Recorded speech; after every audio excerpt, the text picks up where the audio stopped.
gihe twibuka ku nshuro ya 25 Jenoside yakorewe Abatutsi mu Rwanda, ubutumwa bwa mbere natanga nuko uko imyaka igenda ishira niko hagenda havuka cyangwa se hiyongera abahakana ko iyi Jenoside yabaye.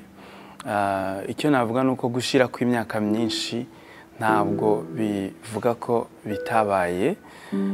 Ubutumwa bwa mbere natanga nuko twebwe nk'abanyarwanda ubwacu ari twebwe tugomba gufata iya mbere mu kubwira amahanga n'abahakana naho baba abanyarwanda yuko ibi bintu byabaye mu maso yacu tubireba ku bari bariho.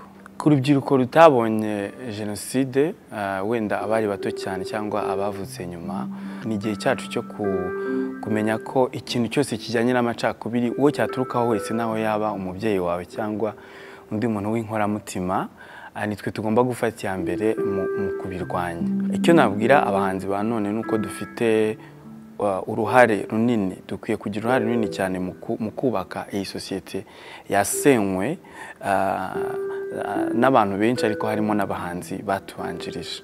Dufite ububasha bwo kuba twakoresha ubu buhanzi icyambere mu kubwira isi inkuru yacu nk'u Rwanda, cyane cyane ko tubivuga bikabasha kugera ku isi hose. Ikindi cya kabiri no gukoresha ubuhanzi mu kugira ngo iyi sosiyete yongere yiyubake. Ubutumwa natanga ku barokotse Jenoside yakorewe Abatutsi, imvugo yitwa kwihangana n'imvugo ubundi njya numva idahagije. Ku giti cyanjye navuga ngo nukugerageza kwemera kubaho, abantu ntibaheranwe n'agahinda, bagakora imishinga ituma amateka atabasha kuguherana, ukabaho, ukemera kubaho no kwiyakira no kwakira ibyabaye. Waba uri umubyeyi cyangwa se uri urubyiruko, uyu munsi turi mu gihugu kitwemerera kuba wanyuza hirya no hino ukoresheje ibitekerezo byawe, ukaba wabasha kwiyubaka ukabaho.